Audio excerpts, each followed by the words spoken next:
Welcome to STV. నా పేరు శ్రావ్య. Bulletin updates చూద్దాం. నెల్లూరు జిల్లా పొదలకూరులో 1985లో ఏర్పాటు చేసిన సత్యనారాయణ లేఅవుట్లో పబ్లిక్ పర్పస్ కోసం 286 అంకణాల స్థలాన్ని వదిలారని, అందులో గుడి, బడి, పిల్లలు ఆడుకునేందుకు ఆట స్థలం ఏర్పాటు చేయవలసి ఉండగా వైసీపీ నాయకులు ఆక్రమించి ఫ్లాట్లు ఏర్పాటు చేసి సొమ్ము చేసుకున్నారని టీడీపీ నేతలు చెబుతున్నారు. ఈ వ్యవహారాన్ని స్థానిక ప్రజలు ఎమ్మెల్యే సోమిరెడ్డి చంద్రమోహన్ దృష్టికి తీసుకువెళ్లగా స్పందించిన చంద్రమోహన్ రెడ్డి స్థలాన్ని పరిశీలించి నామకరణం చేసి ఈ స్థలాన్ని ఎవరైనా ఆక్రమిస్తే వారిపై కఠిన చర్యలు తీసుకోవాలని ఆదేశించారు. ఆ స్థలం కోర్టులో ఉండగానే వైసీపీ నాయకుడు దయాకర్ రెడ్డి పేరు మీద రిజిస్టర్ చేసుకున్నారు. సమాచారం తెలుసుకున్న టీడీపీ నేతలు సత్యనారాయణ లేఅవుట్ ను సందర్శించారు. ఈ సందర్భంగా మీడియాతో మాట్లాడుతూ ప్రభుత్వ పబ్లిక్ ప్రాపర్టీ స్థలాలను ఆక్రమించిన వారిపై రిజిస్ట్రేషన్ చేసిన అధికారులపై కేసులు నమోదు చేసి సమగ్ర విచారణ జరిపి కఠిన చర్యలు తీసుకోవాలని కోరుతున్నారు. ఆస్తి ప్రజలు వ్యతిరేకించి ప్రజా అభిప్రాయానికి వ్యతిరేకంగా మీరు ఏమీ చేయలేరనే విషయాన్ని నేను తెలియజేసుకుంటూ, దయచేసి ఇంతటి వరకైనా మరే మీరు ప్రజల సొత్తు జోలికి రాకుండా ఉండాలని, వస్తే తప్పకుండా దాని ప్రతిఫలం మీరు అనుభవిస్తారని తెలియజేసుకుంటూ సెలవు తీసుకున్నాను.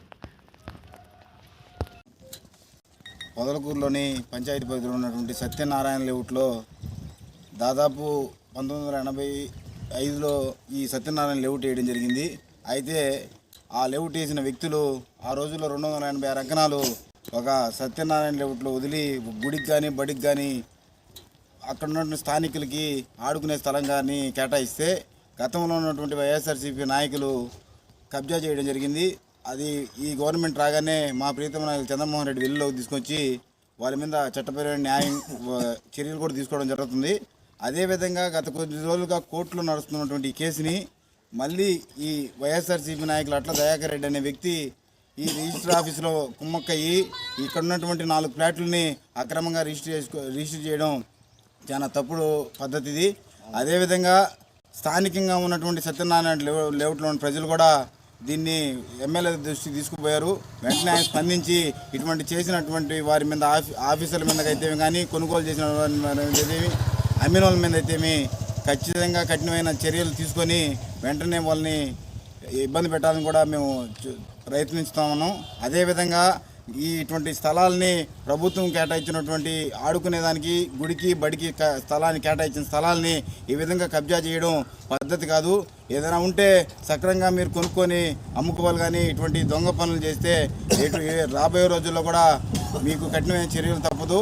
ఈ విధంగా కోర్టులో కేసు నడుస్తుండగా మీరు ఏ అండదండలతో చూసుకొని ఈ విధంగా చేశారో మీ వెనకాల ఉన్న వాళ్ళు ఎవరినైనా కూడా ఖచ్చితంగా న్యాయస్థానం ముందు నిలబడి, అదేవిధంగా మీ సహకరించినటువంటి రిజిస్టర్ ఆఫీసర్ అయితే కానీ, అదేవిధంగా కానీ మీకు అమ్మిన వాళ్ళు అయితే కానీ ఏ విధంగా మీరు ఎంత ధైర్యంతో అయితే కొన్నారో ఆ ధైర్యాన్ని కూడా మా ప్రీతమ నాయకులు చంద్రమోహన్ రెడ్డి తీసుకుపోయింది. ఇది ప్రజల సొత్తు, ఇక్కడ ఉన్నటువంటి ప్రజలందరి సొత్తు. ఇది ఈ 286 అంకణాల్లో ఇక్కడ పార్క్ ఏర్పాటు చేసి ఇక్కడ ఉన్నటువంటి అందరికీ దాంట్లో భాగస్వామ్యం కల్పించి అనేది ప్రభుత్వ ఉద్దేశం. ఈరోజు నిన్న జరిగినటువంటిది అనేక సోషల్ మీడియాలో కానీ పత్రికల్లో కానీ బయటికి రావటం జరిగింది. దాని మీద స్పందించినటువంటి గౌరవ శాసనసభ్యులు సోమిరెడ్డి చంద్రమోహన్ రెడ్డి గారు ఆదేశానుసారం ఇక్కడ ఈరోజు మేము పరిశీలించడం జరిగింది. ఈ పార్కు ప్రజల సొత్తు. ఎంతటి వరకైనా ప్రభుత్వం అండదండలతో ప్రభుత్వం ముందుండి మా నాయకులు మేము కూడా ప్రజల సొత్తును కాపాడుతాము.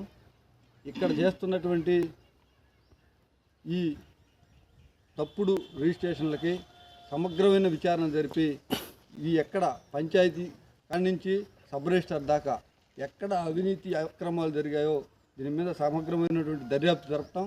ఈ ప్లాట్లు అక్రమంగా రిజిస్టర్ జరిగిన దాంట్లో మొత్తం దాని పర్యవసానంలో ఎవరైతే బాధ్యులు ఉన్నారో ఎంతటి వారైనా సరే బాధ్యులందరూ కూడా దీనికి ప్రతిఫలం అనుభవించక తప్పదనే విషయం చెప్తున్నాం.